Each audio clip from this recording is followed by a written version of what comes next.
Hi friends, आज के इस वीडियो में हम माइक्रोमीटर के भाग, उसकी लीस्ट काउंट एवं उसके कार्यों के बारे में जानेंगे, जो कि किसी भी टेक्निकल साइड के एग्ज़ाम एवं इंटरव्यू की दृष्टि से बहुत ही महत्वपूर्ण हैं। चलिए स्टार्ट करते हैं। सर्वप्रथम हम जानेंगे माइक्रोमीटर, यानी माइक्रोमीटर किसे कहते हैं। जैसा कि नाम से ही पता चलता है कि माइक्रो अर्थात अति सूक्ष्म, इसके द्वारा हम 1 mm के 100वें भाग तक का साइज माप सकते हैं, क्योंकि कई बार SWG यानी स्टैंडर्ड वायर गेज से मापते समय हम किसी भी वायर का सही माप नहीं ले पाते, इसलिए हम माइक्रोमीटर का प्रयोग करते हैं। इसके द्वारा हम 0.01 तक की सूक्ष्मतम माप ले सकते हैं। इसके लिए हम इलेक्ट्रिसिटी के कार्य करते समय हम 0 से 25 mm साइज का माइक्रोमीटर यूज करते हैं। अब हम इसके पार्ट्स के बारे में जानेंगे। सर्वप्रथम इसमें एक फ्रेम होता है जो C आकृति का होता है, इसे हम C फ्रेम भी बोलते हैं। इसके बाद इसमें एक एनविल होता है और जहाँ पर हम किसी भी ऑब्जेक्ट का मेज़रमेंट करते हैं उसे हम मेजरिंग फेस या मेजरिंग सरफेस बोलते हैं। इसके बाद इसमें एक स्पिंडल होता है। इसके बाद इसमें एक लॉक स्क्रू होता है, जिसे हम जब मेज़रमेंट करते हैं तो ऑब्जेक्ट को जब रेचेट स्टॉप के द्वारा टाइट कर देते हैं, उसके बाद हम इस लॉकिंग स्क्रू को इस साइड घुमाते हैं, जिससे ये लॉक हो जाता है। इसके बाद हम थिम्बल या रेचेट स्टॉप को आगे नहीं घुमा सकते। इसके बाद हम देखते हैं इसमें 3 स्केल होते हैं। जो ऊपर वाला स्केल है इसे हम मेन स्केल बोलते हैं, नीचे वाले स्केल को हम सब स्केल बोलते हैं, और ये जो थिम्बल पर स्केल दिख रहा है इसको हम थिम्बल स्केल बोलते हैं। ये तीनों स्केल की वैल्यू है। मेन स्केल में एक लाइन की वैल्यू 1 यानी 1 mm होती है। दूसरे सब स्केल की वैल्यू एक लाइन की, अगर हमें एक लाइन दिखती है तो उसकी वैल्यू 0.5 होती है। और ये थिम्बल स्केल है, इसमें एक लाइन की वैल्यू यानी इसकी लीस्ट काउंट 0.01 होती है। इसके बाद इसमें एक रेचेट स्टॉप होता है। इसकी सहायता से हम किसी भी ऑब्जेक्ट को टाइट करते हैं। हम टाइट जब तक करते हैं जब तक इसमें से आवाज़ नहीं आने लगती। अब हम लीस्ट काउंट के बारे में जानेंगे, यानी अल्पतमांक। इसका अल्पतमांक हम कैसे निकालते हैं। हम देखेंगे कि ये हमारा मेन स्केल है, जिसमें प्रत्येक लाइन की वैल्यू 1 है। इससे हम 0 से 25 mm तक का मेजरमेंट कर सकते हैं। इसमें 1 से 25 तक की लाइनें दी हुई हैं। नीचे जो सब स्केल है इसमें एक लाइन की वैल्यू 0.5 है।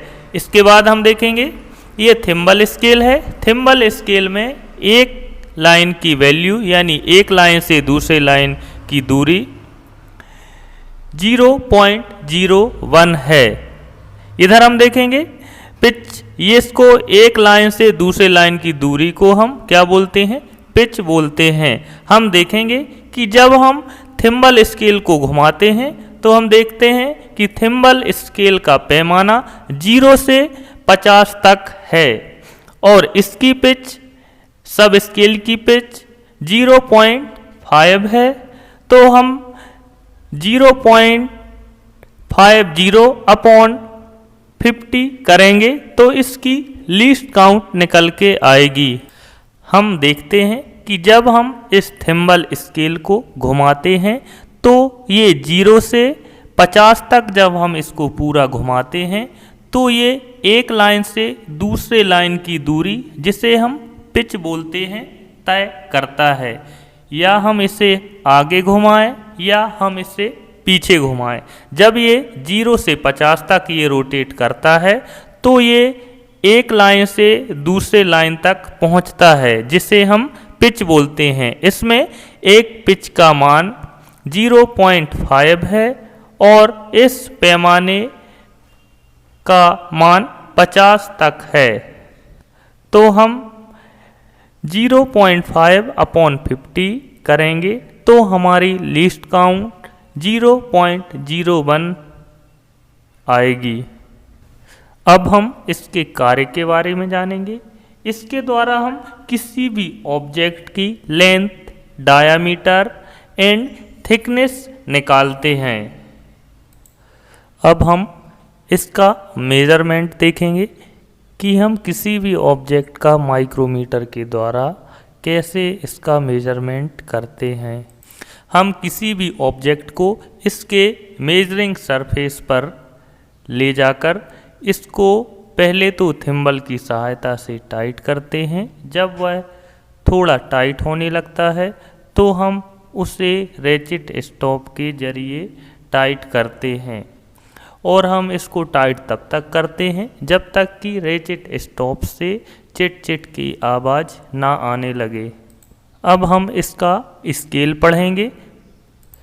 यहाँ पर हम देख रहे हैं कि यहाँ पर मेन स्केल की हमें 6 लाइन दिख रही हैं जिसका मान 1 है, तो हमें ये वैल्यू मिल जाएगी। मेन स्केल का मान हम यहाँ पर 6 रखेंगे। हम मेन स्केल की वैल्यू देखेंगे, यहाँ पर 6 रखेंगे, 6 का 1 में गुणा करेंगे तो 6 निकल कर आएगा। फिर हम नीचे सब स्केल देखेंगे। इसमें भी हमें इसके राइट हैंड पर एक लाइन दिख रही है तो हम इसका मान 1 रखेंगे। तो अब हम देखेंगे कि इसकी वैल्यू एक लाइन की 0.5 है। अब हम थिम्बल स्केल को देखेंगे। थिम्बल स्केल में हमें 35 और एक 36वीं लाइन दिख रही है। इसकी वैल्यू हम थिम्बल स्केल के पास रखेंगे। अब हम तीनों मान को जोड़ देंगे। हमने देखा यहाँ पर 6.5 मेन स्केल और सब स्केल से हमारा मान निकल के आया था 6.5। यहाँ पर हम देखेंगे 6.5 और हमें थिम्बल स्केल में 36वीं लाइन दिख रही थी, उसको हमने थिम्बल स्केल के जो लीस्ट काउंट थी उससे गुणा किया तो हम देखेंगे उसमें हमें वैल्यू मिली 0.36। अब हम तीनों की रीडिंग को जोड़ देंगे तो हमें 6.86 mm वैल्यू मिल जाएगी। अब हम किसी और अन्य ऑब्जेक्ट की मेज़रमेंट करेंगे। हम देखेंगे कि इसमें हमें 5वीं लाइन दिख रही है और इसके राइट हैंड पर हमें सब स्केल की एक भी लाइन नहीं दिख रही है, तो इसका मान क्या होगा 5 और इसका मान 0 और इसका भी मान 0। इसकी क्योंकि हमें एक भी लाइन नहीं दिख रही है, अगर हमें एक लाइन दिखती तो इसका मान हम 0.5 लेते और ये वाली लाइन भी हमें 0 दिख रही है तो इसका मान होगा 5 mm। इसके बाद हम एक और रीडिंग देखेंगे। इसमें हम देखेंगे कि मेन स्केल की जो हमें लाइन दिख रही है वो 5वीं लाइन दिख रही है और इसके राइट हैंड पर भी हमें एक लाइन दिख रही है, तो इसका मान हो जाएगा 5.5 mm। अब हम एक और रीडिंग देखेंगे। हम इसमें देखेंगे कि हमें मेन स्केल की 5वीं लाइन दिख रही है और सब स्केल की एक लाइन दिख रही है, तो इसका मान हो जाएगा 5.5 और हमें जो थिम्बल स्केल है इसकी हमें 20वीं लाइन दिख रही है। 20 को हम इंटू करेंगे 0.01 से तो वैल्यू आएगी 0.20।